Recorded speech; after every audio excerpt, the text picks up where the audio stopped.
Thank you so much, Shantanu. I've been following your hard fork series and all the evangelism and the community events of Inblox. I really admire your passion for this ecosystem, and I really salute all the members of Inblox Events to bring all of us together in such a very relevant topic Thanks, in man. this time. Thank you. So please let me share my viewpoints on the discussion debate on private chain versus public chain. As we have seen in the last 10 years, there has been a lot of innovations in the world of distributed computing and decentralization thanks to blockchain technology. On one side, we have seen really good work on cryptography and consensus algorithms. So to name a few, we can say that continuously Ethereum Foundation, Bitcoin, and others like Tezos, and new entrants like Algorand, Eternity, they have done a lot of contributions to the world in terms of new consensus algorithms, new security protocols, new contributions in cryptography. And other side, when you look at the pioneers like R3, along with their Corda protocol, and Linux Foundation with the Hyperledger, and others like JP Morgan coming up with Quorum, they have done really good engineering work in terms of the concurrency, making the distributed ledgers stable. So I would like to say the contribution on public chains and private chains has been phenomenal. But beyond classifying them into public chains and private chain, I would like to term that all these platforms are trying to take this technology to the next level. That's the contribution. Be it, I can't demean the work that R3 Coda is doing in terms of trying to bring stability to distributed ledger. But the problem comes in two fronts. One, on the business of things. Second, on the end user experience. Third, in terms of the democracy, or in terms of the ability for users, the end users, to voice their opinions and say this is right and this is wrong. This is where the problem. On the engineering side, I salute the work from everyone. The work that R3 Code is doing is good. I can't demean it. The kind of focus that JP Morgan has done, they are the first one to incorporate zero knowledge proof into Ethereum stack way before Ethereum did. And the post-quantum cryptography that R3 Code has done, they did much better than even IOTA has done.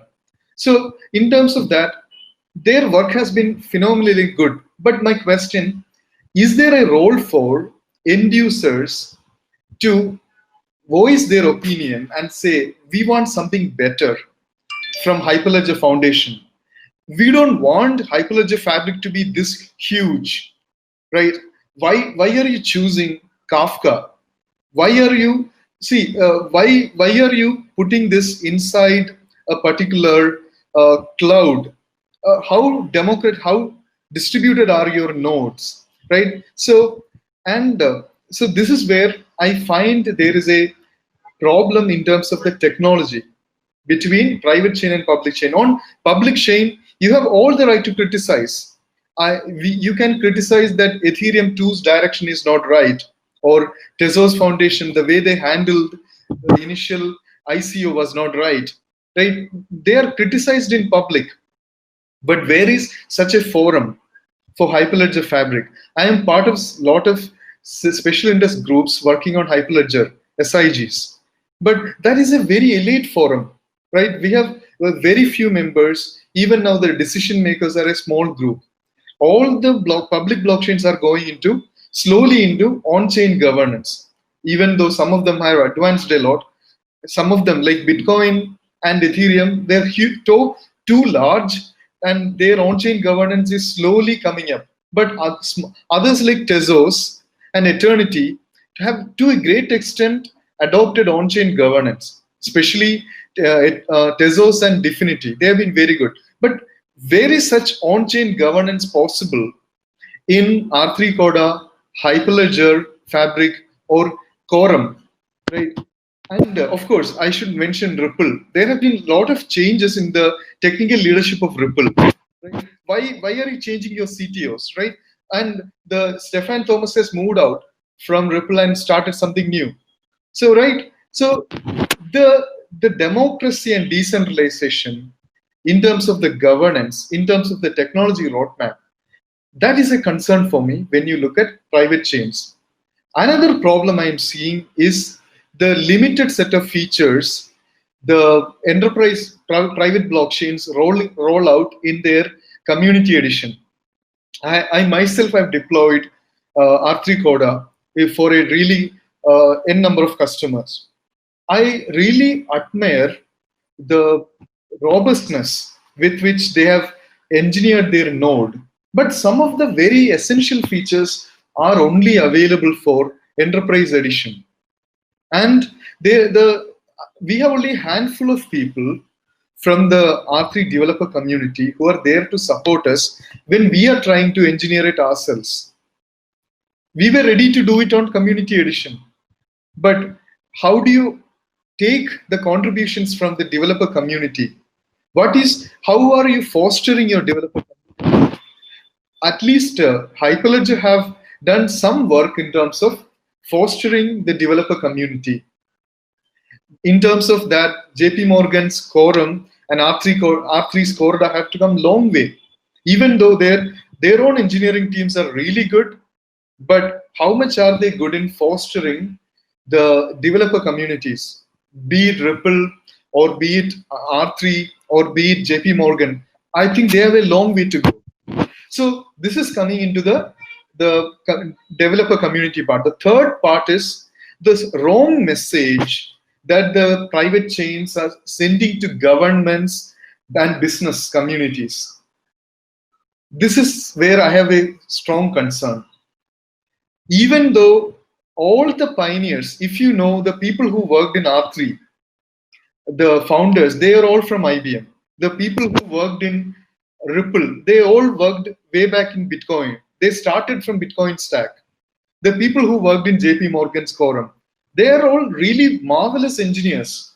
But after taking the brand identity of respective forums, they are forgetting their roots, right? So at the end of the day, what happens is, so even though Ripple learned a lot from Bitcoin, JP Morgan's Quorum learned a lot from Ethereum, and R3 learned a lot from Java. R3 Corda is nothing but made from the beauty of Java concurrency.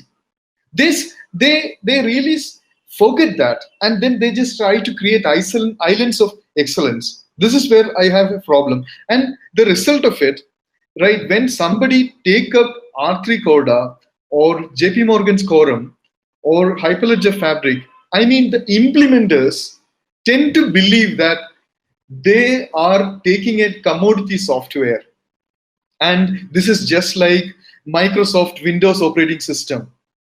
They tend to feel that this is like an off-the-shelf product I bought, somebody just developed in over the period of 2-3 years. I have no commitment to contribute back to the society, right?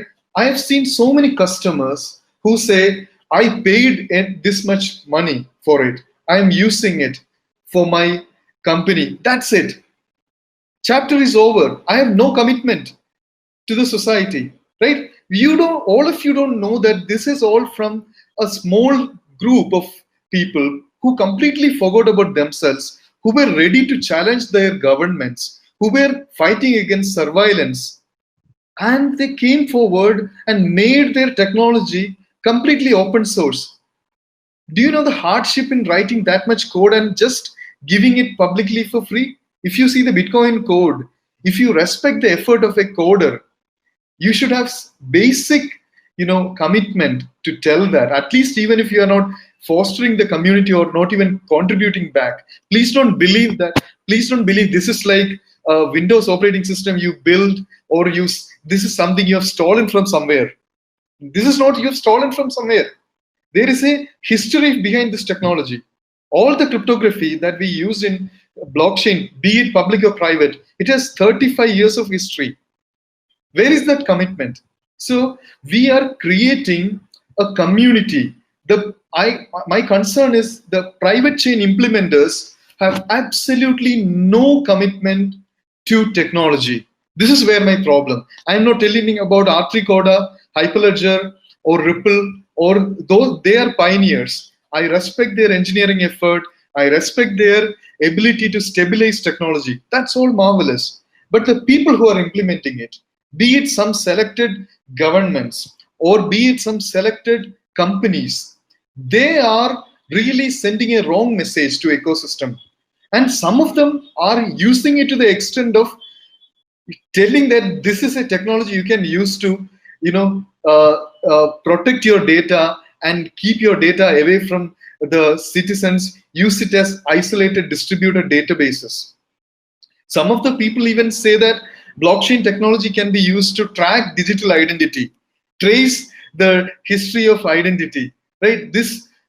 In the hand of a few people, blockchain technology is going to become surveillance technology.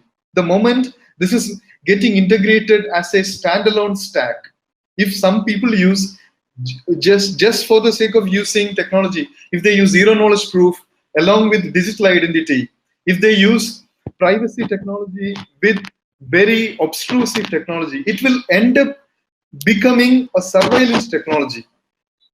It becomes the strong antithesis of whatever the cypherpunks, whatever the crypto anarchists have dreamt for, lived for. This is where the problem. So we have to create standards. We have to have a good forum wherein we evaluate the implementations. We evaluate and critically review the implementation and tell which is a correct implementation and which is not a correct implementation. That has to be there in the public forum. There should be public criticism of each and every implementation. No one should go scot-free if they use blockchain as a surveillance technology. This is where the concern. So I would like to share my point here. Then I can add my points further on in the debate.